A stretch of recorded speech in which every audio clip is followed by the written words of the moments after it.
মঙ্গলবাৰে নাজিৰাৰ বৰতলা উচ্চতৰ মাধ্যমিক বিদ্যালয়ত নাজিৰা আদৰ্শ আৰক্ষী থানাৰ গাঁওৰক্ষী বাহিনী তথা সমিতিৰ উদ্যোগত আৰু নাজিৰা আদৰ্শ আৰক্ষী থানাৰ সহযোগত অনুষ্ঠিত হয় কৃতি ছাত্ৰ-ছাত্ৰীৰ অভিনন্দন অনুষ্ঠান। এই কৃতি ছাত্ৰ-ছাত্ৰীৰ অভিনন্দন অনুষ্ঠানত 2023 বৰ্ষৰ হাইস্কুল শিক্ষান্ত পৰীক্ষা আৰু উচ্চতৰ মাধ্যমিক চূড়ান্ত পৰীক্ষাত সুখ্যাতিৰে উত্তীৰ্ণ হোৱা ছাত্ৰ-ছাত্ৰীসকলক অভিনন্দন জনোৱা হয় নাজিৰা আদৰ্শ আৰক্ষী থানাৰ গাঁওৰক্ষী বাহিনী থানা সমিতিৰ আৰু নাজিৰা আদৰ্শ আৰক্ষী থানাৰ তৰফৰ পৰা।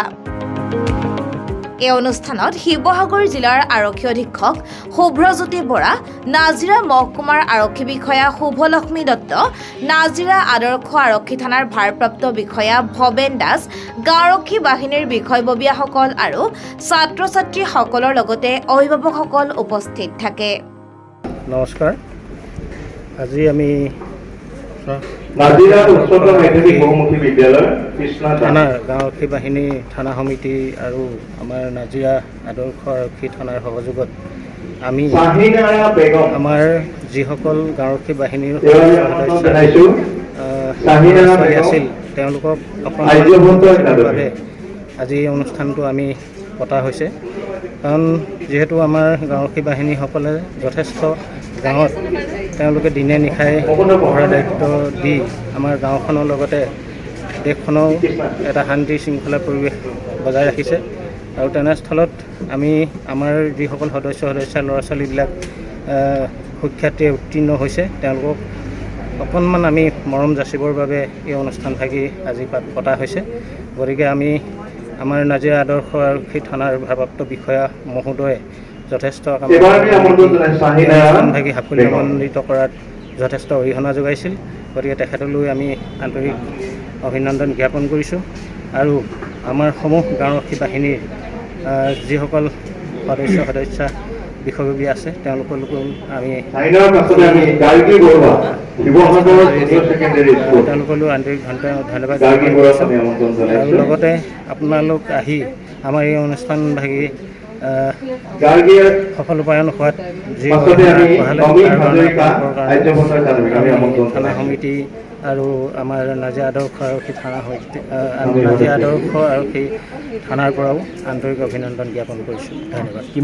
আজি খুব এটা আমাৰ সুন্দৰ অনুষ্ঠান আয়োজন কৰিছে, তাৰ বাবে অত্যন্ত ধন্যবাদৰ পাত্ৰ আমাৰ OC নাজিৰা থানাৰ আমাৰ OC মহাশয় আৰু লগতে আমাৰ থানা কমিটিসমূহ বিষয়ববী লগতে সকল আপোনালোকে নিজে ইমান সুন্দৰকৈ সমাজৰ বিভিন্ন স্তৰৰ মানুহ প্ৰতিনিধিত্ব কৰাই ইমান সুন্দৰকৈ সকলোৰে উপস্থিতি তেনেকুৱা ধৰণৰ এটা অনুষ্ঠান আয়োজন কৰিছে। এইবোৰ অনুষ্ঠানে আচলতে আমাৰ যোনটো পাব্লিক আৰু পুলিচৰ মাজত যোনটো গেপ, এই গেপটো কমোৱাত আমাৰ যথেষ্ট সহায় কৰে। আপোনালোকে দেখি শুনিছেই কিছুমান বক্তাই কৈছে তেওঁলোকৰ বক্তব্যত কামখিনি চোৰ আৰু পুলিচৰ মাজতে সীমাবদ্ধ বুলি সাধাৰণ ৰাইজৰ এটা ধাৰণা থাকে। আৰু বৰ্তমান সময়ত আমি এনেকুৱা ধৰণৰ কাৰ্যসূচী যিমান পাৰি ল'বলৈ চেষ্টা কৰোঁ যাতে আমাৰ সাধাৰণ ৰাইজ আৰু পুলিচৰ মাজত যোনটো এটা দূৰত্ব বা এটা ডিষ্টেঞ্চ এটা থাকে সেইটো যাতে নোহোৱা হয়। কণ ছাত্ৰ ছাত্ৰীসকলেও যাতে সামান্য লাভ কৰে, যিদৰে তেওঁলোকে নিজৰ কৰ্তব্যসমূহ পালন কৰি সমাজত একোজন সুপ্ৰতিষ্ঠিত ব্যক্তি হ'ব। কিন্তু আমাৰ মেইন কনচাৰ্ণটো হৈছে আমাৰ অপৰাধটো কৰিব পাৰোঁ, অপৰাধ আমি চিনাক্ত কৰিব পাৰোঁ। গতিকে এনেকুৱা ধৰণৰ অনুষ্ঠানসমূহে যদি তেওঁলোকক অলপ হৈও তেওঁলোকক কিঞ্চিত হ'লেও যদি অনুপ্ৰেৰণা যোগায় আৰু অন্যান্য কিছুমান থাকিবলৈ যদি তেওঁলোকক হয়, গতিকে এনেকুৱা ধৰণৰ অনুষ্ঠানসমূহ আমাক সদায় প্ৰয়োজনীয়। আৰু সকলোৱে তাৰমানে এনেকুৱা ধৰণৰ অনুসৰণ মই আহ্বান কৰিম আমাৰ বাকী থানাসমূহৰ বা বাকী BDP অনুষ্ঠানটো এটা তেনেকৈ স্টুডেণ্ট হৈ পেলাই এনেকুৱা এটেণ্ড কৰিছিলোঁ। বিশেষ ছাত্ৰ-ছাত্ৰীসকলক এটাই অনুৰোধ জনালোঁ আৰু তেওঁলোকক যিখিনি উপদেশ দিব পাৰোঁ পাৰ্চনেল লেভেলত, এইটোৱে ক'লোঁ যে জীৱনত হয়তো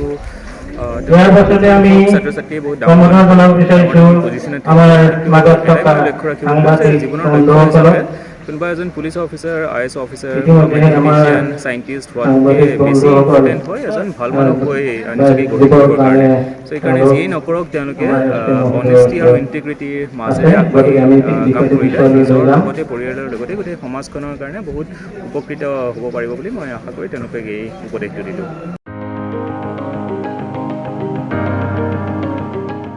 ব্যুৰো ৰিপৰ্ট RR নিউজ।